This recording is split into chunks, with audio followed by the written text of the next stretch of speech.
Hello, I'm Armanda Familetti, and welcome to Locally Sourced. At our last episode, we talked about community media, and specifically about Carmel Public Access Community Media. But today we're talking about community media and radio. Good thing I'm not a radio announcer because I can't talk. And we're talking about Pawling Public Radio at WPWL 107.3 in Pawling, New York, broadcasting from Pawling, but also around the world at pawlingpublicradio.org. And today my guest is Bill Bonecutter. Hey, Bill, welcome. Hey, thank you. Good to see you. Good to see you. It's been a long time. Right. So let me tell you a little bit about Bill. He's the Director of Program Development at Pawling Public Radio and the Vice Chair of the Board of Directors. And Bill's background is in theater, film, and television, and he's best known for the Nickelodeon series, Are You Afraid of the Dark? Are you, Bill? I scared children for a living. It was fantastic. Including our cameraman, Yes, Tyler. So for the past several years, Bill has been a volunteer broadcaster and program developer and handyman, because I saw you fix the door in the studio at Pawling Public Radio. So, Bill, I'm so happy that you're here. Thank you. And you have such an interesting career. Could you tell me more about it and how you got started with Pawling Public Radio? Sure. I have had a very storied career starting through theater and music and television and film. And Are You Afraid of the Dark was kind of the icing on the cake, so to speak. We filmed that in the 90s through 2001 in Montreal, Canada. And when the show was wrapped after 91 episodes, I moved up full-time to our country house here in Wingdale, New York, and started selling real estate. And one day I was at a gathering, and a young woman was there, and she said, "You should be on the radio." And I said, "What radio?" "Well, the one we have in Pawling." I said, "Oh, really? There's a radio station in Pawling? I didn't know." So I was invited to come on and do a show, and everything's just evolved after that. That's great. So tell me a little bit about Pawling Public Radio. You've been with them for how many years? About 3 years now. Okay, but it's been around for longer than that. We are celebrating our 10th anniversary Wow. in 2017. That's fantastic. And it began as just a small station with a Part 15 station, which is like they use in colleges and small. It's not affiliated with the FCC. So it's just a small tower, and it reaches into maybe 4 or 5 blocks around where you are. And during the months after that, or the years after that, we achieved and got an FCC license for a low-power radio station, which is our call letters were given to us as 103.7, and we adopted the letters WPWL, low-power FM. And it's been a wonderful journey for everyone that has volunteered to work there. We have about 40 volunteers now that are on not staff, but they create shows for us, and it's been an exciting adventure. We are building a tower, which we'll talk more about later, so that we broaden our scope. Currently, we are one of 2,500 FCC-sanctioned community radio stations. And when I talk to people about Pawling Public Radio, the first thing I say is, we are not part of National Public Radio. We don't receive any tax money. Everything that we do, we raise the money through donations, fundraisers, grants, and just people giving generous amounts of money to help us stay above board and run 24/7. We are on air 24/7. Basically now we are a podcast on pawlingpublicradio.org, and when the tower goes up and the signal goes out, then we'll be reaching approximately 50 to 100,000 people in the lower Harlem Valley, ranging from probably Amenia south into Patterson, and over into Connecticut, and then to the west, Unionville, like that. But actually, Bill, I listen, I don't, of course, listen on the radio. I listen on your website. And I think that there's something called SoundCloud. And if you know, there are a few shows that I particularly like, I tune in, like your show and some others. It's actually, you can go to pawlingpublicradio.org. That is our website. And you're able to either listen live. You click on Listen Live, you can listen to live programming, or in the contributors pull-down tag, all of the programming is there, and there's a direct link there to what's called Mixcloud. So all of our programming for the last 5 years has been archived on Mixcloud.com. So if you go to Mixcloud.com, you put in Pawling Public Radio, and up comes a myriad of shows. Yeah, If you have a right. particular favorite show, you put into the little box the name of your show, and it comes up. So we have an archive of that. So it's very Right, fun. and there's also TuneIn, which is an app that I downloaded onto my phone, and so that means I can listen to Pawling Public Radio on the go, so to speak. Absolutely. It's terrific. Yeah. So actually, obviously I'm a big fan of Pawling Public Radio, and I first met you when I showed up in your offices one day, and it was at the Chocolate Festival, and I met Carol Lee Cantor. Yes. And I'd never heard of Pawling Public Radio, and I was starting to volunteer here at Comcast Public Access, and I said, gee, it would be fun to do a show about Pawling Public Radio, and it would be fun for me to come and take behind-the-scenes shots of how the radio works. And then we met and we said, well, why don't you make it a documentary? Why don't you take us from, several months through the process of building the new tower and expanding your geographic area tenfold, probably, when the tower is built. Exactly. So actually, we have that video, or part of the video, anyways, that I created for Pawling Public Radio, and we're going to be able to show it in a minute or two when it gets queued up. So I'm just actually waiting for the cue. We call it vamping. Oh, yeah, is that what you call it? It's a great video. We've used it for marketing. We've had it at some of our fundraisers to play. Oh, here it is. And here it is. So I guess that's the big difference between community radio and regular radio is anyone within walking distance can come in and sit down and talk with one of the guys here about getting on the air or doing a show. Anything else? Hey, you're listening to Intermission Live here on WPWL 103.7 FM, Pawling Public Radio. I mean, one of the mantras of the station is that anybody who wants to have a show is welcome to come in, pitch their idea, and we have folks who will work with them to develop it and make it into a half-hour or hour-long package. I'm a social worker, and I'm a community organizer. That's what I do. I am a meteorologist by trade. I'm a special ed aide. So I've been selling real estate for about 10 years. My day job is audio engineering, so I do this all the time. I'm a full-time student. I'm a knee and hip surgeon. We still have our jobs, but this is something on the side that's keeping us sane and it's just giving us a nice outlet. Creative outlet. Yeah, that we can. Creative is the word. Apply all this energy. When I was an intern, I had the opportunity to have my own show, also called Melophobia. I'm Zach Silva, and you're listening to Melophobia on Pawling Public Radio, WPWL 103.7 in the village of Pawling, New York. I mean, I would bring in a special guest every week to talk about music news and play some new music, and they played it on air, which was really a great confidence boost. I'm happy to be in a community like this with other people who are just excited about music and radio.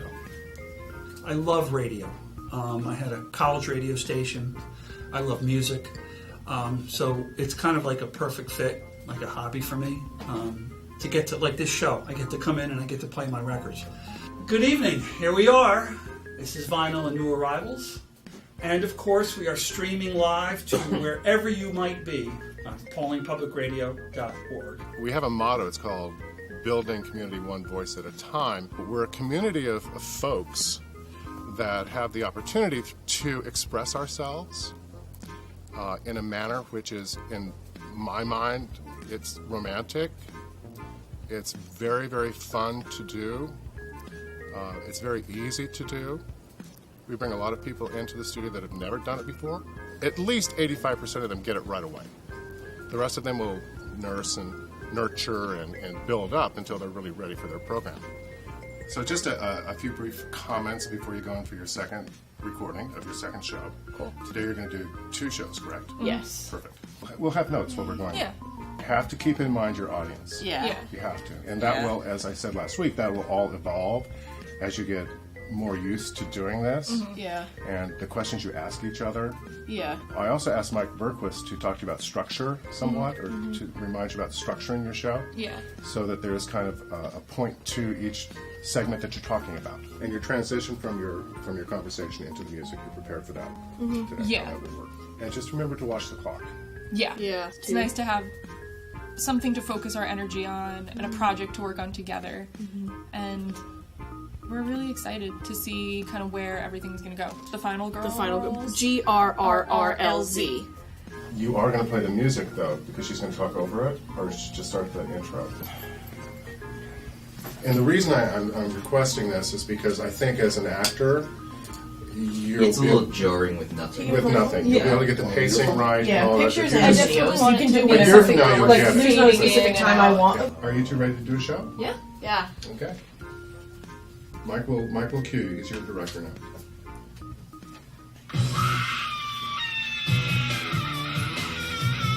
Marcella, stop typing on the thing. I wasn't typing. Yes, you are. You're writing Red Rum over and over again on our shared Google Doc. All work and no play makes Jenny a dull girl. Stop it. You erased it. I'm gonna write it again. So, do you guys know that you're on the air? Yeah. Yeah. Oh, We wanted to do this. damn. Okay. Thanks. Thank you, Michael. That's engineer Mike Berquist. I'm Jenny, I'm Marcella. and we're the Final Girls. So we're back this week to tell you a little bit, I think, about what a Final Girl is. Yeah, we're actually gonna explain it this We're really time. good. It is the girl you least expect to survive to the end, who somehow digs deep and finds a way to outlast every other character in the movie, make it to the end, and best the killer for the moment. Yes, and she always lives for the sequel, and she lives to tell the story on in the next movie. Yes, she's the tie-in from the first movie to the sequel. Yeah. It's not always foolproof, but it's definitely become a prevalent idea in slashers. Yes. So we can talk enough about it. But we don't want to scare people away. Like, we want to invite people to be scared. Yeah. Like, We want to have fun with it. yeah. Hello, everybody. Hello, Don. Hey, how are you doing tonight? I'm doing pretty good. Yeah, you betcha. Yeah. Put your feet up and let your worries down. Turn your light on WBWL. Live, laugh, love all the way to the end. I'm so happy to be here again. Hello. Hello. It's good to see you, my friends. I stand on the edge of a precipice, of another precipice. That's two precipices, Steve. That's a long way down. That's a long way And I'm thinking to myself, how in the world did I make such a mess of this?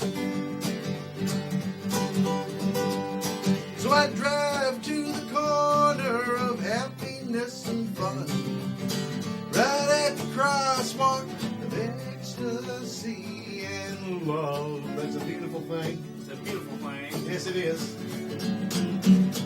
Put your feet up and set your worries down. Turn your light on WPWL. Yeah, look my girl. Live, laugh, love all the way to the end. I'm so happy to see you again. Hello, Hello. it's good to see you, my friends. Even Mike Berquist, it's good to see you. It's really good to see Mike. Hello, Hello, Mike. it's good to see you, my friend. Hello, Hello. it's good to see you, my friends.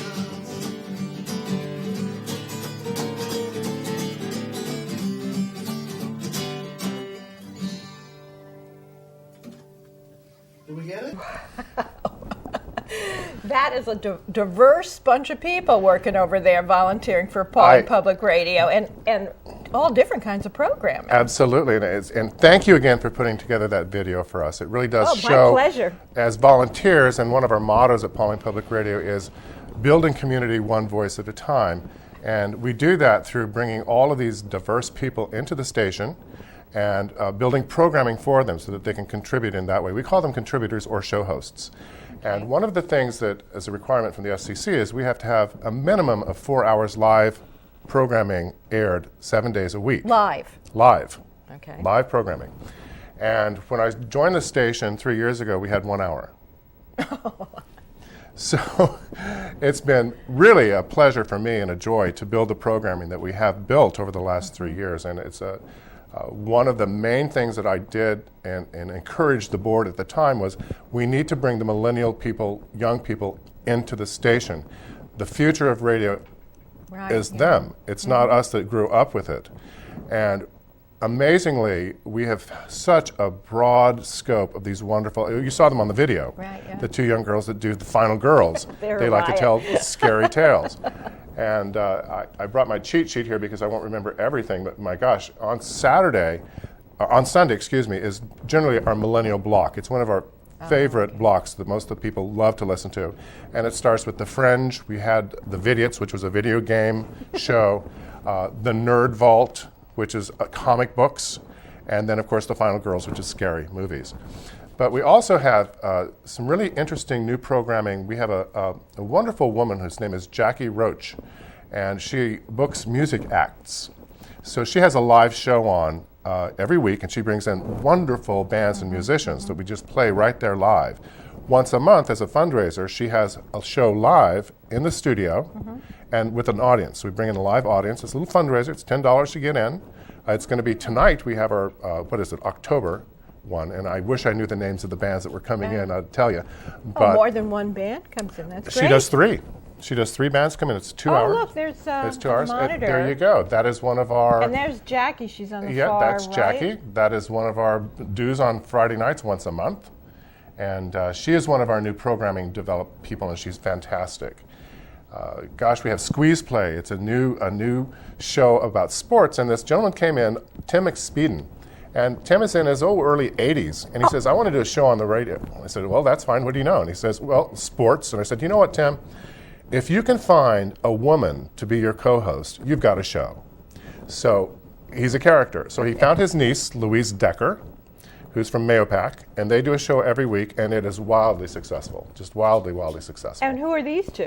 That show is called Intermission, and that is a show that is, oh my gosh, it's on Saturday mornings now, and it's on from, I think it's 10 to 11, and it's about Broadway.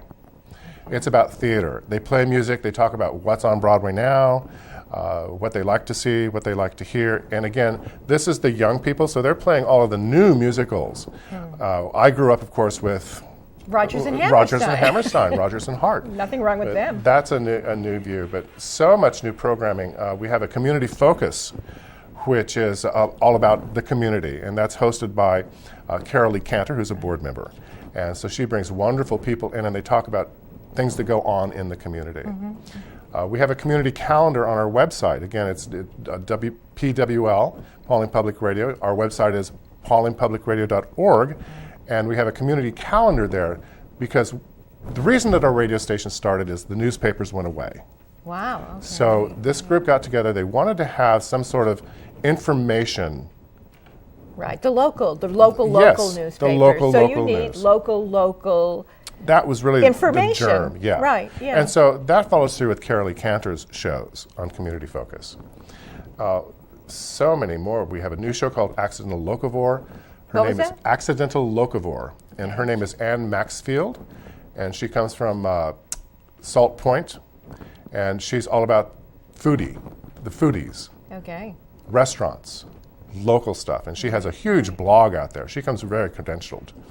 And then the Tina Show was on last night live, her second show, and Tina is all about lifestyle and health and exercise, and she's affiliated with the American Heart Association, and so she brings a lot of credential and a lot of interesting shows, a lot of live. We have a chat on our website, so you can chat with us on the website. I forgot about that. Yeah. And also we have the phone. You can call in live and talk. Right. So we have music, we have talk, we've got a lot, just a big diversity. I'll tell you what my favorite show is, and maybe you can tell. No, it's not yours, Not my Bill. show. It's Pawling All Pets. Pawling All Pets is and fantastic. you can tell from the video, because I just love spending time with those two women, the veterinarian and the vet tech, and their dog. Yeah. And Bodie. Bodie, what a cutie. And so I still, I have pets, and they give such great information on Pawling All Pets. So. And this Halloween, we're going to have our second annual Halloween Pet Parade, which is a mini fundraiser, and there we have it up on the screen. It's at the Pawling Animal Clinic on Route 22 in Pawling, and that is the backdrop that it's huge. It's like probably about 12 by 10. Oh, okay. And it's set up in the background with spooky things around it, and we take pictures of your pets dressed up in Halloween costumes. And they have raffles, they have all sorts of games. One of the vets makes balloon toys. It's really a very fun event. Is there a prize for the best costume Yes, for you they do. and your pet? They do 3 categories for prizes: spookiest, funniest, and silliest, or I can't remember what they are, but it's a lot of fun to watch, and that is from 12 till 4 on Saturday, the 29th. You know, Bill, that is such a beautiful poster, and you designed it, right? You painted that because you're also an artist. Yeah. Along with all your other that was fun. credits. Just, yeah. So you've got to fill every minute you're of a every day. Renaissance man. Oh, yeah, right. Bill. So let's talk about the tower. Sure. We teased people with the tower before. Tell me what this tower is going to do for the community and for Pawling and the radio station. Great. The tower is a very, very interesting story, and that when we got our FCC license to get away from just the streaming, we wanted to broadcast live. And so we had wrote the FCC, went through all the proper channels. They gave us the numbers, 103.7. They designated a spot where we could broadcast from, so we wouldn't interfere with anyone else. And that was on a Nextel tower that existed in the town of Dover. What's Nextel? Nextel was a communications tower. It was a monopole. Okay. And so Nextel was a telephone. And so we had to deal with Nextel to put our antenna on there, very easy to do. And then one day out of the blue, for some reason, some corporate guy decided that they weren't making enough money. They tore down the tower, unbeknownst to us. Tore it down, sold it for scrap, got rid of it. So here we are with a license and no place to play. So we put our heads together. This was actually the 6 months before I joined Pawling Public Radio, and determined that we would build our own tower. And so for the last 2.5, 3 years, we've been raising the money to do so. And we've gone through all the process with the town of Dover. We have all of our permits in place. That was a fun ride. Yeah, I went to one of the town board meetings. Yes, you did. Yeah, that was kind of, I took Yeah. the lead of that. That was an interesting aspect in civics. Yeah. But actually, it was only an 8-month process. So for what I see with other people trying to get things done. Right, okay. But we're actually going to start breaking ground this next week. Oh, really? And Terrific. that is removing trees. I'll have to show up with my camera then. It's just been crazy. We couldn't break ground until October 1st because it's in the Indiana bat habitat. Oh. The Indiana bat lives there, so we had to wait until October 1st. So we're there now. Why? What happens? The bat flies away? The bats go back to their caves during the winter time. Oh, they hibernate or something? I learned so much. Well, so did I. It has nothing to do with radio, but so much to do with radio. Right, exactly. So we're anticipating by this spring to have our tower up. It's a 147-foot tower, and with a directional circle antenna on top. And we'll be doing testing to see, exactly where it goes, because topographically things get in the way. We can't overflow into other radio signals. So there will be a test element once it's up, and it's very scientific. You drive around in your car and see if you can hear it. That's basically how we're going to... I'll be a volunteer. Yes. I'll drive around because it's so beautiful up there. Let me just ask you one more thing. So let's get back to your volunteers and the broadcasters. If someone has a great idea for a radio show, how do they contact you? It's so easy. I mean, you can contact me at my email, which is billbonecutterppr@gmail.com. Okay. Also, you can look at our website. I think it's info at pawlingpublicradio.org. And if you have an idea for a show, or you know someone that might have an idea for a show, you want to come volunteer at the station, we're more than happy to meet with everybody and work with you and develop your ideas and get you on the airways. We need programming. Okay. We need programming, so come on down. You heard that. Come on down. And 26 believe East me, Main Street. Like volunteering here, it's a blast, I know, from hanging around with the studio. So before you mentioned that you're a public radio station, not necessarily with the National Public Radio system. Correct. But you are a nonprofit. right? Absolutely. We're a nonprofit. And so that means that if I give you a donation, I get a tax deduction. Absolutely. Right. Yes, you do. That's great. But it also means that you can't have any business, and you're non-commercial radio. So tell us about what's coming up as far as chances for people to... Yes, there are ways through for a non-for-profit on the radio. We don't do commercials, but we certainly do welcome sponsorships for shows. So if you have a business and want to sponsor our radio station or a specific show, we are asking for $100 a month. So you get a lot of programming and a lot of mention in that month, and a 3-month minimum. And of course, then increments of going. That is a great deal, Bill. It's a great deal. It's a great deal for right now. I wish I had a business I could sponsor the radio with. So we're gathering money that way. And also then we have the whole grant issues of filing for grants and being recipients of those. Where do you get grants from? Private foundations? Private foundations. Governments? Private foundations. Governments are hard because it's just a lot of paperwork and with very specific needs that they have to have that we necessarily can't fulfill. The reporting back and all of the daily information that you have to give back to the governments, we're not staffed for that. Right. Well, you're really not staffed at all. You're all volunteers, We're all volunteers. right? We're all volunteers. We're currently looking for, if anyone's out there, we're looking for more engineers. And the engineers are, right now they're two young guys, and they just know how to use all of this equipment that's beyond me. And we'd like to buff that up some because we're getting more and more programming coming in. And I did want to talk about some of our fundraisers that we're doing to raise money. Well, we're almost out of time, so can you quickly rattle them off? I guess the next one is going to be the Halloween Pet Parade on October 29th. I would like to make a special mention on November 11th. We've got Pawling Has Got Talent, a talent show competition at Pawling High School for younger people and for adults in the community. And one of the judges is Aaron Neville. Wow. Aaron Neville is a new member of our community in Pawling, and he's coming down and he's going to help judge our talent contest. That is fantastic. That's $7 a seat at the high school. Come on in. Deal. Come on in. We have a list. We've got a list. We've got a lot of stuff going on. It's on your website, right? It's on our website. If there's it's not, it will be soon. There's so much on the website. Bill, we got to go. Thank you so much for coming go down when from you're having Pawling. My pleasure. It's really been a joy. I want to thank the crew. I want to send out a thank you to Nick and to Andy. Thanks, Nick and Andy. Hope you feel better soon. And signing off.